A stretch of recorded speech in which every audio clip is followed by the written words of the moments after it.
Every great nation that has ever stood and become great in the world has had a lot of difficult times, has gone through crisis, has faced unparalleled wars. In fact, great nations are built upon difficult times. So every nation has gone through its crisis. So a nation becomes great when it rises up above those crises. Another thing I found out that there has never been any nation that has been great when its people do not take pride in their nation. Whenever you see a situation when a nation, people are not proud of their nation, cannot identify with their nation, that nation will never rise up to great heights. And so if a nation is going to rise up at all, the people of that nation must take pride in their nation. As I look through nations, I found out that the potentials and possibilities of every nation far outweighs the perils, the pains, and the problem of that nation. And that if that nation is going to survive, it must not focus on all the perils and pains, but we look at the possibilities. Another thing I found out, as again we look at Nigerian nation, there has been no prophet since I became a Christian who has rightly predicted the destiny of Nigeria. Seers do not see enough to tell us what is going to happen to nations. And that is why Isaiah said that if a nation is to be great, you must stop dwelling on past events. You must stop brooding over times gone by. If you are going to be great, if our nation is going to be great, we must stop dwelling on past events. We must stop brooding on things gone by. Yes, our nation has had difficulty. Yes, we have had wars. Yes, we have had corrupt leaders. Yes, we are faced by threats within and threats without. Yet there's political anarchy in many places. Yes, our leaders are not trusted. But let's stop brooding on things gone by. Yes, things may have happened to you in the past. Yes, your life may have turned the way you'd never expect them to be.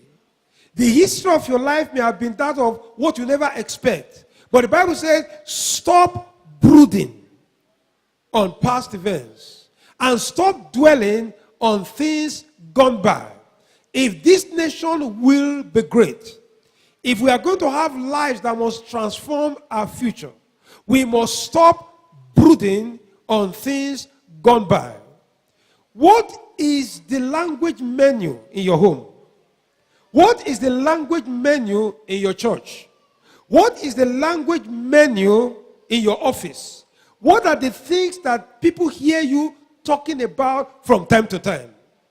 Are you brooding about what has happened in the past? Are you dwelling on past events? Are you categorizing the things that have happened to you that you never expect them to happen? The Bible says, if you are going to be great, stop brooding. Stop dwelling. And if this nation will rise up to the place that God intends it to be, our nation as a people must stop brooding. You see, when you are brooding if things gone by, you create a circle of consistent brooding and quarreling. You will always be grumbling. You will always be looking for a way to get out of a situation. You will always be looking for a way to express your feelings to people. And every time you are brooding about the past, you will not have the courage to face the challenges of the future. And here, Isaiah said, I am already doing something in the future. I'm already doing something that will be great. I'm already doing something that you have never thought about. I can tell you from what I know about God, that as far as God is concerned, Everything great about God is always starts from a crisis. God makes water to flow in the desert. God parted the Red Sea and allowed the people of Israel walk through. God have always built his greatness on the foundation of a crisis. And that is why Isaiah said, I am Adonai. I am God. I'm able to transform your bitter yesterday to a better tomorrow. I'm able to stop what you have been feeling is bad to something that is great. But how will God do it? Stop brooding. Stop dwelling. Stop talking about past events. Charlotte Bonte wrote a book called Jane Eyre. And in that book, one of the characters said that life is too short to be used in nursing animosities or registering wrongs. Life is too short to be used in nursing animosities and registering wrongs. Sometimes you come to a father. Sometimes you come to a mother. Sometimes you come to a husband. Sometimes you come to a wife. And you say, look, let there be peace. And the person says, can you think about what that man did to me? Just a day before we married, he slapped me. Stop brooding.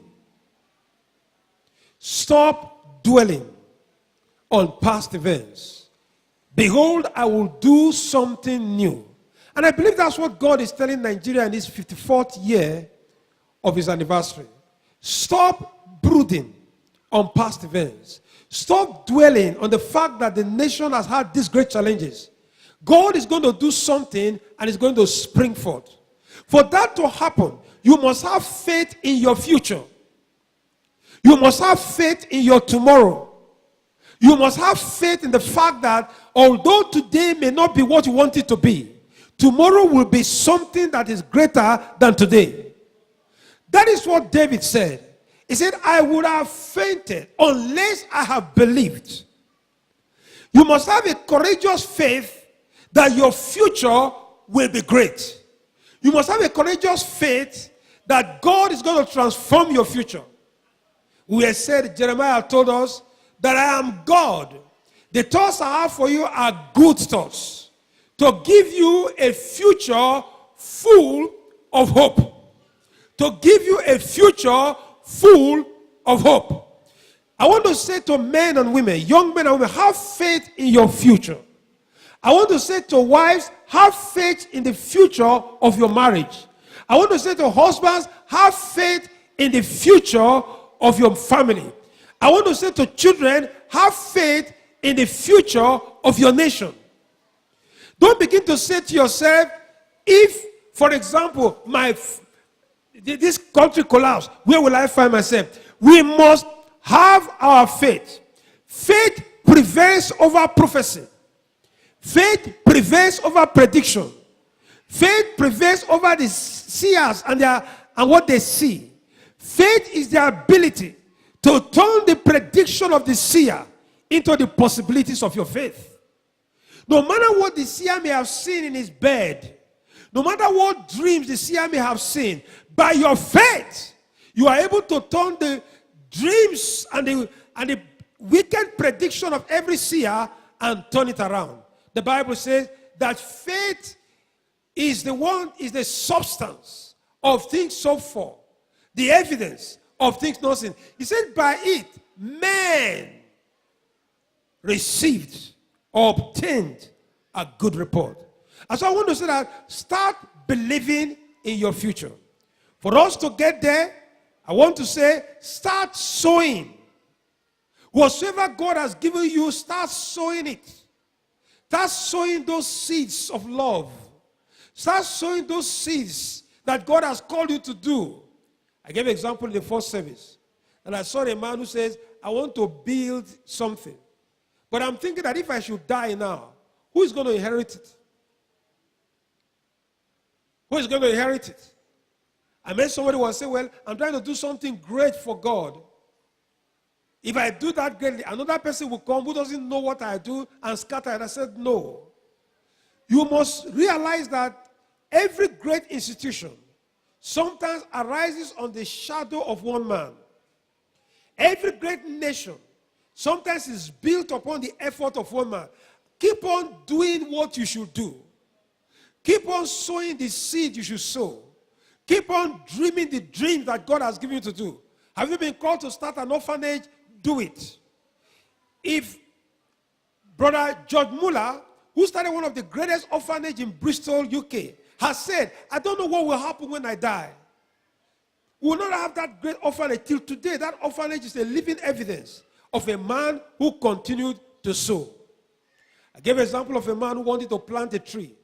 And then somebody told him, I said, why are you planting that tree? That tree will not come out in another 30 years. By then you are dead. And the man said, well, if that tree will not come in 30 years, I better plant the seed now. So that at least before 30 years' time, the seed is somewhere. You see, we don't live for our families alone. We don't live for ourselves alone. Great nations do not think about their own generation. They think of a generation beyond their existence. And so, don't stop sowing. Don't stop dreaming. Don't stop envisioning the things that God has called you to do. Sometimes those things may be very big things. God may tell you to start a great institution. And you are looking at someone else and say, that man has schools. That man has universities. Start your great institution by teaching 2 children. From 2 children, you go to 4 children. From 4 children, you go down to 20 children. And then you move on. We are told that the journey of 1,000 might begin what? With the first step. Somebody was saying, I have great things to do for God, but I must take those first steps. And so don't stop. Don't see your life as just living and marking time. Don't see your life as waiting for the next salary to end. Don't see your life as somebody who is just waiting to pass exam. See yourself that you have been planted on the surface of this earth to do something great. Nigeria's greatness will not depend on our Sorok. Nigeria's greatness will not depend on the governors. Everyone shall give an account of himself.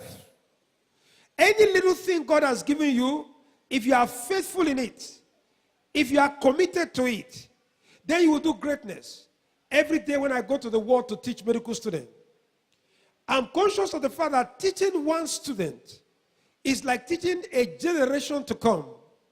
I may not be able to teach thousands of students, but the impact I do with one student, I never can tell where that nation will go.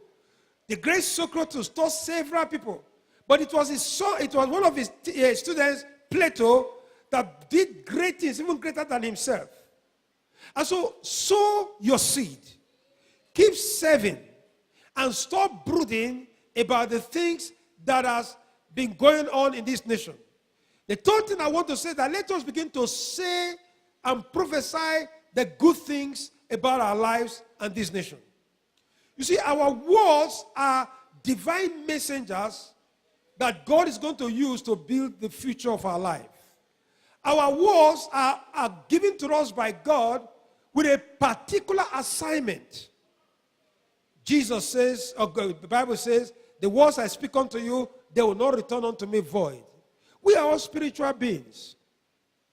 And every word we speak will not return to us void. Start speaking great things into your future.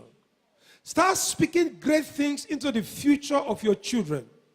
Start speaking great things into the future of your spouse. Start speaking great things into the future of your nation.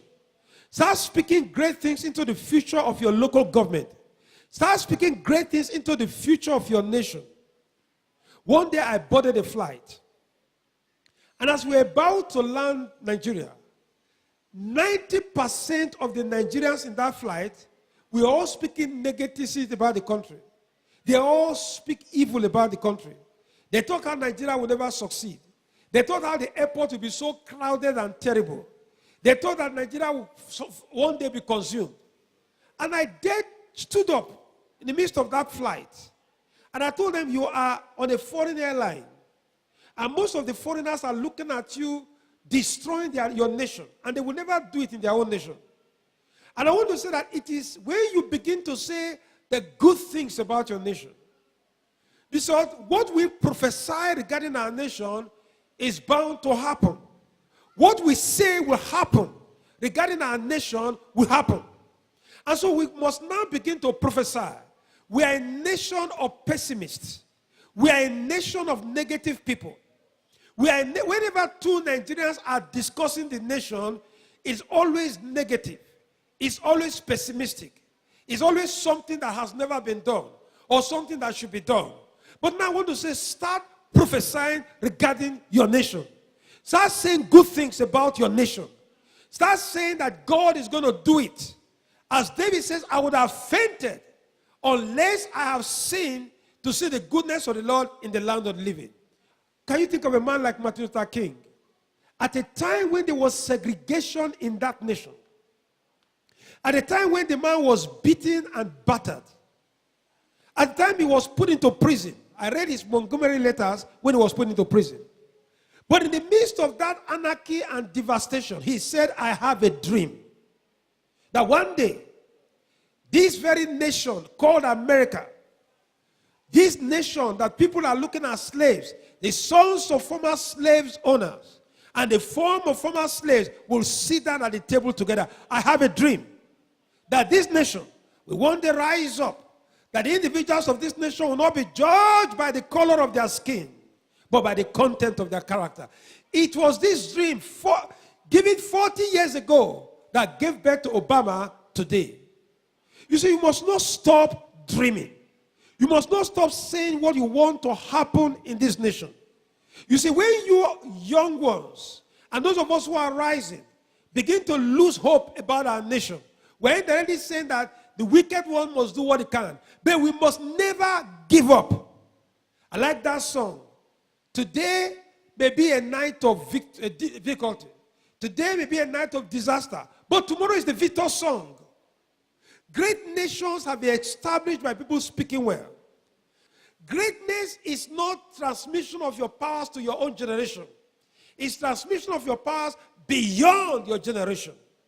Anybody who is only thinking about his generation will be very myopic in his scope and will not be able to advance a generation. And so if we are going to make generation, begin to dream today. Begin to do the things that God has planned that you should do. Begin to break frontiers that God has called you to do. It's a colleague of mine told me something, one of our doctors here. You see, there's an Ebola crisis in Liberia. And I know there's an Ebola crisis in Sierra Leone. And pockets of Ebola crisis. And the world has been looking for doctors doctors and health practitioners who will go and serve in this place. Britain, NHS in Britain has said that they will send doctors. America has not only sent doctors, but has sent troops. Australia has sent doctors. Cuba has sent doctors. I said, but there has been no single African doctor that have volunteered. The reason is that we are people who believe that life is centripetal, me. But true life is centrifugal, others. We think that life is an ostrich, but life is an outreach. The truly great people in this world are not those who have houses in London, or houses in US, or have most of the fantastic cars, or wear the best clothes. The really great people in this world are those who expand the wrinkled stomachs of people, are those who feed the hungry, are those who give water to the thirsty. The truly great people are those who make others great. And I want to say that until our nation rises up to that position, I have seen people who will grumble about what happened in Aso Rock. But even if you tell them to use a toilet, they will use a toilet without cleaning the toilets. I have seen people who have become, you put them as governors, leaders. By the time they are leaving the state house, they will strip the state house bare, even to the curtain. They will take all the rugs, and some of them will feel like cracking the tiles. The grabbing mentality, the self-centered mentality. What is there for me? And so if our nation is going to be great, we must take the pathway of our Savior Jesus, who said that the Son of Man came not to be served, but he came to serve and then to give his life for many. The Son of Man came not to be served, but he came to serve and to give his life for many. Someone met me some time ago. Oh, thank God you are a pastor. Thank God you are a reverend. I said, I have never in my life, and I continue to say, never in my life saw titles. Being called a pastor, being called a reverend doesn't mean anything. Even the word pastor means shepherd. The word deacon means steward. The word apostle means apostilo, which means sent out. The word minister means diaconia, which means servant. Every nomenclature that is given to a man of God denotes service. God does not anoint titles. He anoints men who are committed to a task. And so if we are going to be great people in this nation, we must strip and purge ourselves for what is there for me. How much will they pay me? What will they give me? What will I get out of it? As a young undergraduate, we all had great visions. We all had great dreams. Many of my colleagues felt that now that they have been trained, they are going to serve as missionaries. They are going to go to the villages. They are going to touch lives. But shortly after we graduate, everybody began to fill forms to go to the US. Everybody began to fill forms to go to America, to go to London, to go to other places of the world. And now, most of them in their old age, the only thing they can say they have is a good house, a good car. But the nation that brought them up is worse than they were. I want to encourage you to begin to dream great dreams for your nation. I want to encourage you to begin to dream great dreams for your nation. I know of a man of God, when he was about to die, when many people would be afraid of death, the man began to spend time working extra, doing all kinds of things. And he said, I want to leave a love legacy for the work of God. And by the time the man died, people read his will. People were expecting that, oh, I will this to my children. I will this to my uncle.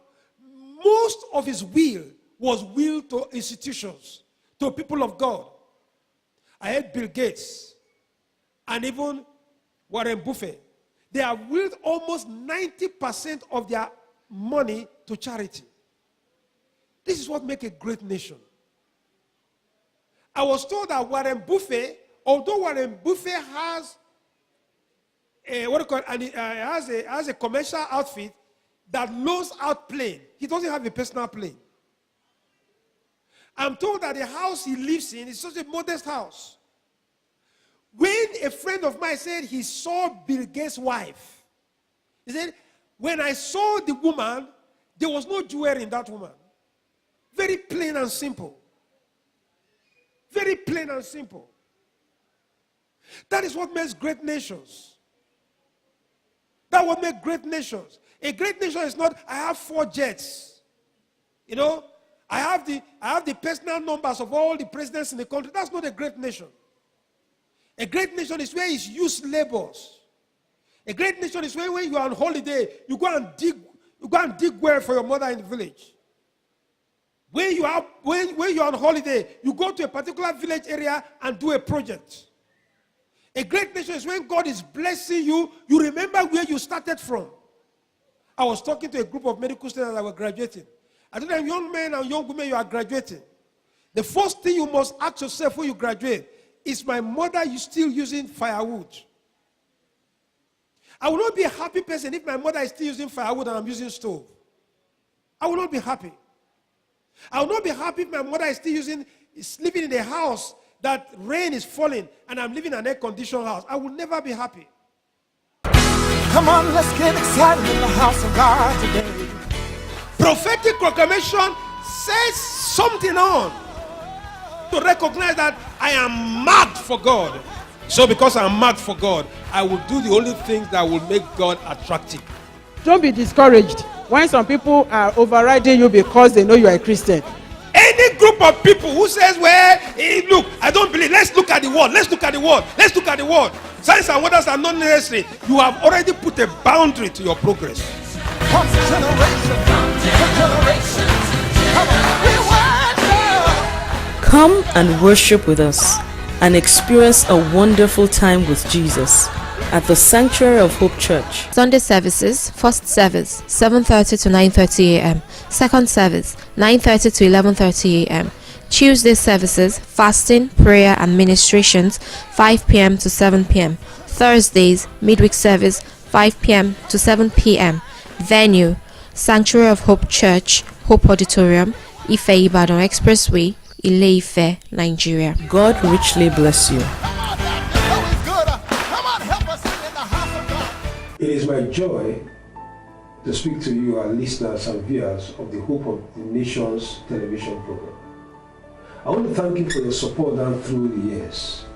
Your prayers, your financial support, and your encouragement has made this program reach out to millions of people in this nation and beyond. Many of you have sent us text messages, called us, have written us, and have told us how this program has blessed you. I want you to realize that it is your support that have allowed us to reach out to people. Please continue to support the Hope for the Nations program and count on God